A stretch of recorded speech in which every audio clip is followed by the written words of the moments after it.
Bismillahirrahmanirrahim. Assalamu alaikum. Dear colleagues, over the last 3 years, we have witnessed a paradigm shift in the global and regional approach to managing chronic hepatitis B infection. With the publication of new international guidelines, the treatment landscape is evolving rapidly. And as practicing clinicians, we need to stay one step ahead. In today's vlog, I will be discussing a new algorithm of when to start and stop antiviral therapy for chronic hepatitis B patients. This algorithm is based on the updated versions of hepatitis B guidelines from EASL, EASL, Chinese, WHO, and EASL. What all of this means for clinical practice in Pakistan. So, if you are managing patients with hepatitis B, whether in a public hospital, private clinic, or academic setting, this algorithm is for you. Let's dive into the science, evidence, and practical implications together.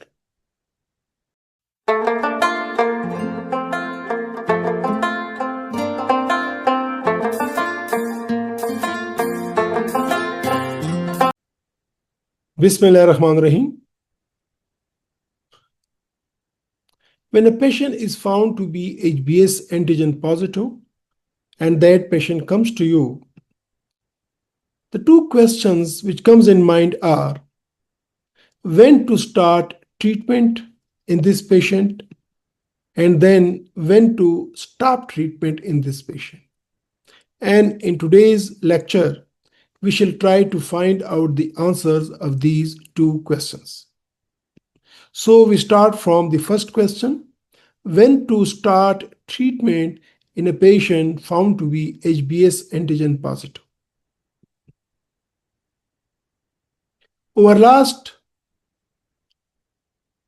1.5 decades, we have seen plethora of guidelines from EASL, EASL, WHO, and EASL, and almost one new guideline is published per year by one of these 4 major liver societies.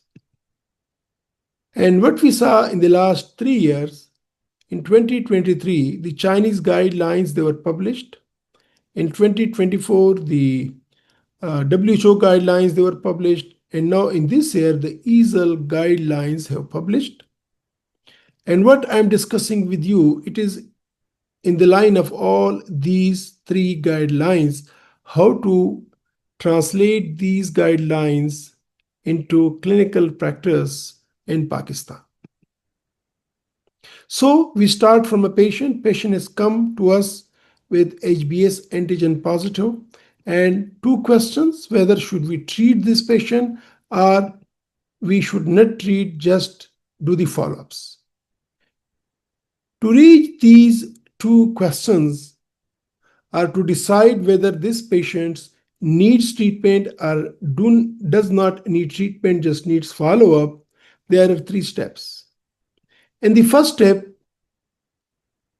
what we should do, take the history and do clinical examination to see if there is evidence of cirrhosis and its complications in that patient.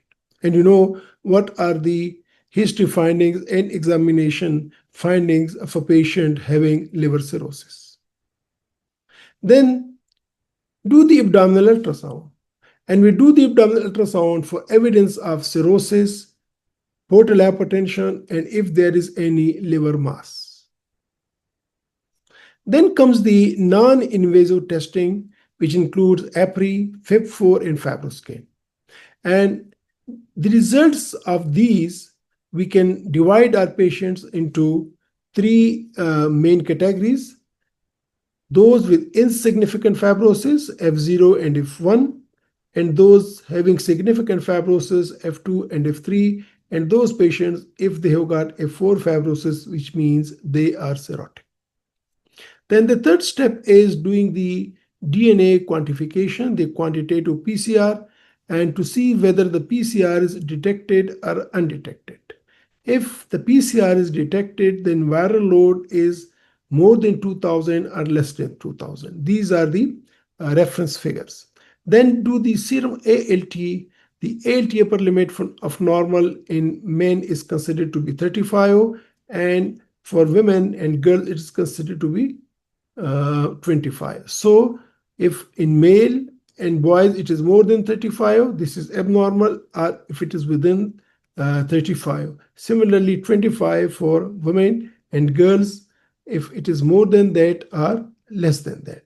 So in the first step, we do the history and clinical examination and do the abdominal ultrasound, the non-invasive tests, HBV DNA, quantitative PCR, and serum ALT, and then we see what happens. So after doing this first step, in the second step, if any of these is depending upon these data, if there is liver cirrhosis, F4, or if the liver status is showing HCC, or if there is liver failure or liver transplant, patient has undergone liver transplant, or if reactivation of HBV infection is warranted, like in case patient needs chemotherapy, immunotherapy, or targeted therapy.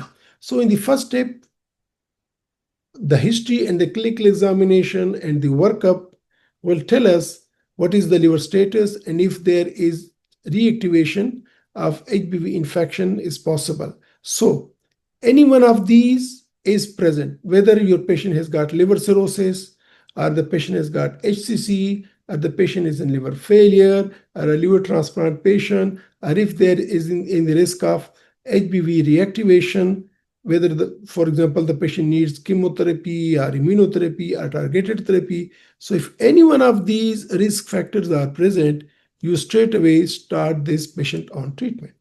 So it's simple.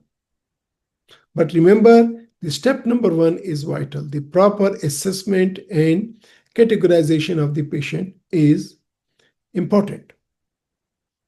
So another scenario that after these detailed history, examination, and workup, you found that the patient is not cirrhotic, there is no HCC, he is not in liver failure, and there is no liver transplant is done, and there is no risk of HBV reactivation. The patient is not in the need of chemotherapy, immunotherapy, or targeted therapy. So none of these red signs are present. So what to do then? In this case, you go for step 3. And what is that step 3? Here you take into consideration the viral load and the ALT.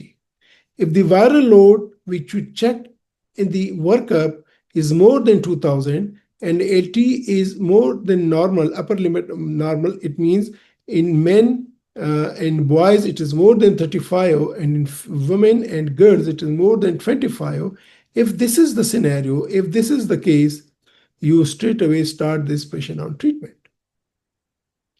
So this is one scenario. When these scenarios were not present, so you you look into the viral load and the ALT. There may be another possibility that the viral load PCR is undetected and there is whatever level of the ALT may be. But if the viral load is undetected, the PCR is negative. So irrespective of the ALT, whether this is normal or raised, you don't treat this patient. You do 6 to 12 monthly follow-ups and follow-ups of the ALT and the PCR. So these are the two extreme ends. On one end, you start the treatment, and on the other end, the green end, you don't treat, you just do the follow-ups. So practically, or in everyday clinical practice, patients don't fall exactly into these two Hence, these two buckets. What about if patient's viral load is more than 2000, but the ALT is normal? Or if the patient viral load is less than 2000, but the ALT is raised? And the third, the viral load is also less than 2000, ALT is also within normal limits. So, any possibility, any scenario can be present. So if your patient does not fall clearly into the red end or the green end, lies in between the yellow groups, viral load more than 2000, but the ALT is normal, ALT is raised, but the viral load is less than 2000, and viral load is less than 2000, and ALT is within normal range. So what to do here? Here the decision of treating or not treating depends upon few other factors, and these additional factors are liver status. If it's significant fibrosis, F2 and F3, which you will come to know after doing when you have done the non-invasive testing, or if there are extrahepatic manifestation of hepatitis B infection, which the history and examination would have told you, or if there is co-infection with active hepatitis D and or hepatitis C and or HIV, if there's co-infections, or if the patient age is more than 30 years, or if there is a family history of liver cancer and cirrhosis. So with these three in between the intermediate stages, if any one of these is present, you start this patient on treatment. But if none of these is present, your patient is not falling here, it's in between intermediate zones, and there is the liver has got insignificant fibrosis, F0 or F1, there is no extrahepatic manifestations, there is no co-infection, the patient is young, less than 30 years, and there is no family history of liver cancer and cirrhosis, then you don't treat this patient, you just do the follow-ups. So this is the algorithm based upon these latest three guidelines, and what is practical to us, how we can translate those guidelines into our clinical practice here in Pakistan. This is a simple way forward. Now the next question. You started the patient on treatment. When to stop? Can you stop? Yes or no? If yes, how and when? So to answer these questions, I always, when there is different options, stop, don't stop, do the brainstorming, I always use this the traffic signal lights system, the red, the yellow, and the green. And how we decide? Depending upon the antiviral treatment which we have started, what is the hepatic fibrosis, F0, F1, F2, F3, or F4, and what should we do? For example, if we have started on patients on pegylated interferon, so any hepatic fibrosis, F0, F1, F2, F3, or even compensated F4, thing is that when you have given interferon for 48 weeks, you stop. So it's a clear stop in this class or this group of patients. Patients, when they are given pegylated interferon. Then comes the yellow group where you may stop, you may not stop. This is with the oral groups when you have given a patient entecavir, tenofovir, or TAF, and the patient has got F0 or F1 fibrosis. So you may stop or you may continue. How to go about that? We'll discuss this later on. But for oral with insignificant fibrosis, you need to think a couple of times before deciding whether should I stop or should I continue. Then comes the green. Again, it's for the oral antivirals, and in case of F2, F3, F4 fibrosis, advanced fibrosis, here you cannot stop, you have to continue the antiviral treatment. So the three traffic signals, if patient is on pegylated interferon, there's clear stop sign after 48 weeks, whatever hepatic fibrosis is there.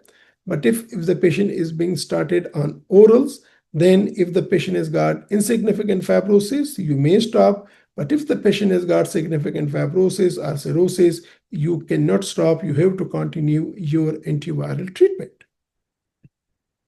Let's see this in more detail. As I said before, for pegylated interferon, stop after 48 weeks of therapy, and this is called finite therapy. If the patient has been started on orals, you may stop in case of insignificant fibrosis. I again repeat, F0, F1 provided. So one condition is for stopping F0, F1 fibrosis, and second is if the patient loses HbS antigen as well as PCR. His HbS antigen becomes negative and PCR becomes negative after starting him or her on the oral drugs. And that patient has received antiviral for additional 1 year after that. For example, if the patient's HbS antigen and PCR has become negative in September 2024, and the patient has received an additional 1 year therapy till date, and in between the HbS is negative, remains negative, PCR remains negative, so you can stop now. This is one. Second is, only PCR becomes negative, his HbS antigen is still positive. What to do then? My patient was having insignificant fibrosis, and I started the patient on oral drugs. And with the antiviral treatment, HbS antigen is still positive, but the only PCR has become negative. So if my patient is HbE antigen positive and his PCR was negative in September 2023, it means 2 years ago, and he remained on this antiviral treatment, I continued the antiviral treatment, and through these 2 years, his PCR remained negative, persistently negative. Then in September 2025, no, I can stop this patient's treatment. I can stop. I didn't say I must stop. I can stop. But if my patient was HbE antigen negative to start with, and his first PCR became negative in September 2022, and till date he was or she was on antiviral treatment, and in between the PCR remained negative, and the patient has received additional 3 years of antiviral therapy, then no, in September 2025, I can stop. I can stop. But if my patient has got significant fibrosis, F2, F3, it's a lifelong therapy. And if it's got F4, fibrosis, cirrhosis, lifelong therapy. But if I want to stop the patient in this yellow group, remember, again, I'm saying remember, after stopping the antiviral therapy, the patient needs very close monitoring, very frequent PCR testing, because now there is a chance that he may reactivate and the flare may happen, and that may be severe enough. So the safe option is to continue with antiviral treatment, don't stop. But if there are some conditions, some reasons where you have to stop, then these are the prerequisites. HbE is a lifelong disease. We must be knowing this. And now the current concepts are the upcoming concepts and the AASLD guidelines. In the 2 months' time, in November, they are holding their conference, and they are in opinion that oral drugs and hepatitis B don't stop. Keep it continued, as you take every patient as a potential recurrence. And in the yellow group where you were thinking or we were thinking we can stop, they say even in that condition, don't stop. Continue antiviral treatment for hepatitis B, just like diabetes and hypertension. So thank you very much for being with me. I tried that whatever the last 3 guidelines have given, told us the crunch of that, the nutshell of that, and how we can translate that into our everyday clinical practice. What should be the simplified, the algorithm to start treatment. And the safe thing is that if the patient was on interferon, you stop after 48 weeks. But if the patient has been on oral, you don't stop, just continue the treatment. If at all you want to stop, so for that the prerequisite was that the patient has been having insignificant fibrosis, and if the patient has lost HbS antigen as well as PCR becomes negative, so for additional 1 year therapy. But if the HbS antigen is positive and the PCR is negative, so In case of HB antigen positive, additional 2-year therapy after the first PCR becomes negative. And for HBe antigen negative, the PCR is negative, but the HBs is positive. Additional 3 years of therapy is minimal requirement before you stop. But if you stop, you will keep a very close eye on the patient and doing the very frequent PCR testing and ALT testing. And God forbid, if there flare happens, there's recurrence, then you cannot stop the treatment later on. So thank you very much for being with me. I hope I have answered those questions which are frequently asked from me by my colleagues, that in case of HBs antigen positive patient, what to do, when to start treatment, and when to stop treatment.